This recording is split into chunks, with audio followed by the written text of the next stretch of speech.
Need some fast, cheap, reliable MUT coins? Go to MMOXP.com and use discount code MONEYSHOT for 5% off your order. Link in the description below.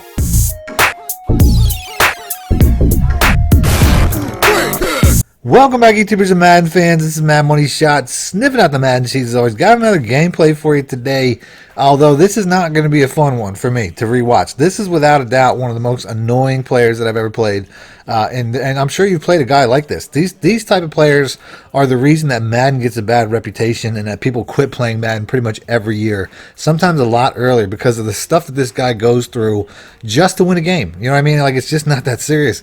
So you're going to see, I went afterwards and I looked at this guy's record, and he had some of the most championships that I've seen next to his name, which was ridiculous. Like I said, you're going to see he does get ball first, and this is pretty much where the most of his nonsense comes from the offensive side. And I think ultimately, I mean, I'm going to start off with the same base defense that I always do.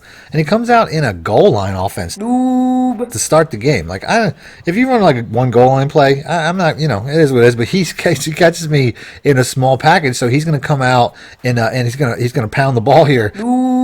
He's going to go in a hurry up on his first series, essentially just running. It's just a halfback dive, like real creative offense, bro.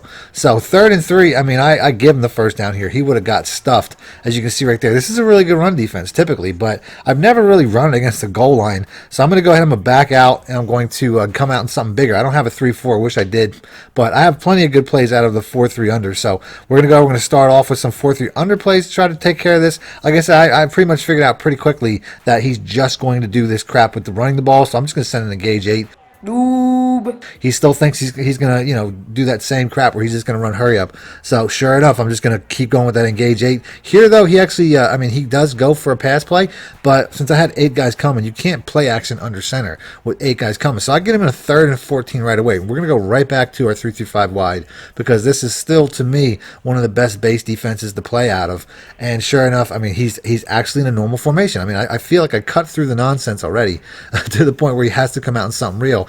And I forced a 4th down. So 4th and 14, you wouldn't think he would go for it, but sure enough he is. So, because like I said, I don't think this guy, ultimately I don't think he's a very good player. I don't know why I came out in a cover 3, because I typically don't. I typically run that man coverage all game, and sure enough it burns me. So I give up a 1st down because I come out in an uncharacteristic play, and then I get back to my base defense, and sure enough he's coming out. He's going to pound the old halfback dive. Which you can tell if he just makes one guy miss. I mean, you kind of have to send everybody, and if he just makes one guy miss, he can essentially house call you because of the way the formation's set up. I mean, it's really good blocking. Obviously, you have 3 tight ends and a fullback, so he's really betting on just making one dude miss and getting through the hole to the next level. Sure enough, though, I mean, I keep sending the house, and you're going to get in trouble with the blitzes. So I don't understand why that really works for him, but apparently it does, because, you know, maybe people don't go that route. Maybe they don't go the route of actually calling the house blitzes. But here we go on 3rd and 9. We get another sack. I just put that defense out, by the way. I'll try to put a link in the description for that defense. It's still a really good blitz. Here I come out in it again, 4th and 17 this time. He's going for it, which, like I said, whenever somebody goes for 4th and long like this, it means one of two things. Either they don't respect their opponent, or they're just a moron, because you don't really, I don't think it's a high, at this early point in the game anyway, I don't think it's a good decision to do this.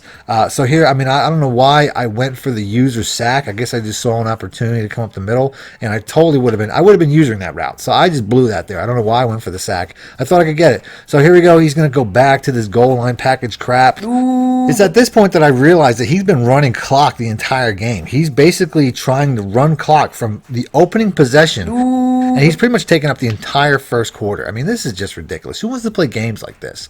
You know what I mean? So 3rd and 3, finally shut it down. All that work, all that time that he took, and all he does on the very next play is miss a field goal. But his strategy still, you know, plays heavily. Still takes the desired effect, because essentially now I feel hurried. You know what I mean? The entire 1st quarter's gone. I haven't even seen what part of my offense will work. I have, you know, typically you feel people out through the 1st quarter. I didn't have that opportunity. So essentially, I'm in the 2nd quarter feeling a little bit rushed. You can see I'm going in no huddle because I'm thinking like, man, I might not have the ball very much this game. So at this point, you know, his strategy is still working. Like I said, I think we've all probably while he played somebody that does this. You know, this in certain CFMs, it's illegal to play this type of way, to run clock like this, because it's so annoying. So I'm trying to run my base offense package, and here I go ahead and I make a little adjustment last minute. Sure enough, it works. I mean, I don't know what happened there. He messed up on the user, and that entire play was just nonsense from the start. God damn it! As I get hit sticked. So I had the ball for 2 plays, and he's right back doing what essentially looks like the goal line setup that he's doing. He's changed it up a little bit now, because he didn't have the time to run that goal line over and over and over. He's coming out in a 3 tight end, 1 wide receiver set. He hits me with some, a little bit of trickery there, but like I said, still winding clock down. Ooh, come on, bro! It's the second quarter, 0-0. What are you doing? Like, who plays like this? So basically, like I said, I'm just going to keep sending heat, because I know that his game plan is pretty much, he's under center for the most part, so I keep getting sacks, but his game plan is pretty much run clock, run clock, run clock, so he's got to either complete passes or hit the ground game to do that. So 3rd and 16, once again, we're going back on our base package, because I'm just trying, like I said, this defense here, it's going to shut him down. I'm all over the route. I knew exactly what route he was trying to go to, and I was all over that. So he's finally going to punt away. Sure enough, though, he's got to run clock out. He's got to run clock out for the 2-minute warning. So here we go. Getting the ball for the second time in this quarter. This is just, of course he punts that about. I mean, he's just annoying in every possible way. So once again, I'm back on offense. Very little time to try to figure out an attack against whatever defense he's running. I can't say that his defense is really, too great. Sure enough here, though, I'm just going to hit him for the... I mean, if you saw my last gameplay, I took this exact play to the house with a truck that didn't actually work there. So 2nd and 6, like I said, we're just kind of working the same offense we always do, just basically making adjustments, reading the defense. Here I'm looking at what I think is a cover 3, thinking that the B route really was there, but I'm going to go ahead and I'm going to take the safe play and just, get the run. You know what I mean? Like, at this point, I'll just be happy to get a field goal. So here we go, 1st and 10. My receiver was open, but I threw on the run, and I just got a horrible accuracy. He just floated that. But if I'd have set my feet, I probably would have had that. Very next play, though, it doesn't matter, because for whatever reason, he thinks he can get past my cover 1 man, or he's trying to test my user. And I basically just set up under that like I'm fielding a punt. Like, some people can't use their deep. Some people can't use their deep balls one-on-one. They get nervous. They make mistakes, whatever. I don't do that. So you're gonna find out pretty quickly that you can't do that. So, I mean, maybe he thought, because he saw a lot of man coverages, maybe he thought his receiver could beat it. I don't know. But my defense doesn't give up deep balls. A lot of people see man coverage and they think, oh, man, you're going to give up deep balls. No, not mine.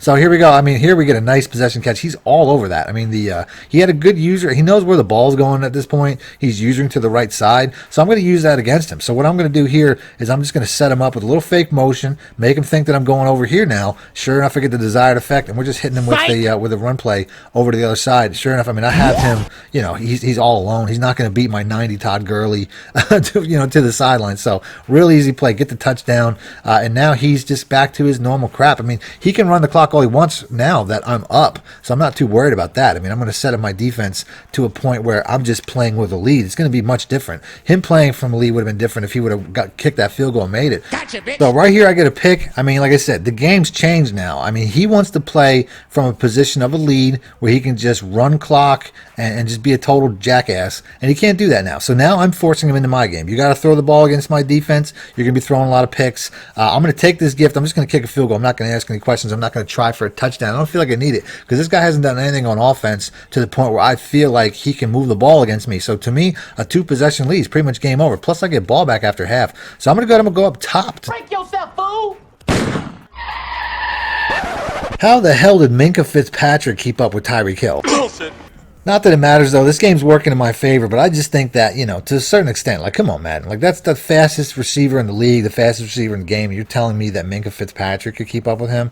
Whatever. So here he gets a hit stick. I tried to juke him again. Didn't work out that time. But I got the same one-on-one that I wanted. So, we're just going to come out. We're going to show him something. We're going to hit him with something different. That's the bottom line. So right here, I'm just going to hit him with this. I mean, if I would have caught and run that, I probably would have got a touchdown. Who knows? Maybe I might not have had the athleticism. So I'm just going to safe catch it. Guarantee myself a first down. Then, once again, fake motion. Make him think it's going over to the bunch side. You can see that he goes over there immediately, and I just take it right up the middle for a touchdown, because I'm using the motions are so important. You got to fake people out with the motions. You got to show them something and hit them with something else. Misdirection is huge in Madden, and if you're not doing that, you're missing out. So on the very next series, once again, he's coming out in regular offensive plays, because he has to. It's to a point where he can't run his nonsense anymore. I basically whooped his ass out of that BS offense. I'm still getting some weird, calls right right there. Like, why wouldn't Kuechly jump? I hit the button to make him jump, go for the pick. He doesn't even move. He just watches the ball sail over his head. I mean, I used that perfect. So little things are still kind of bugging me, but overall, you can't complain. I'm up 17 to nothing,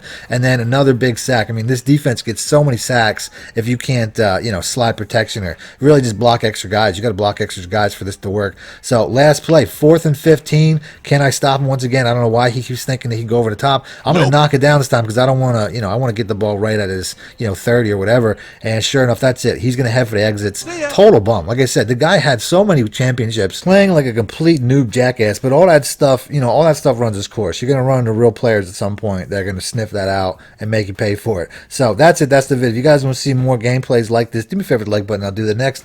Other than that, thanks for watching Mad Money Shit Out. You win. Perfect. Need more help or just want to show your support? Then head over to my Patreon and join my team, where you can get exclusive content like ebooks and bonus plays, as well as early access to my vids and more. Link in the description below.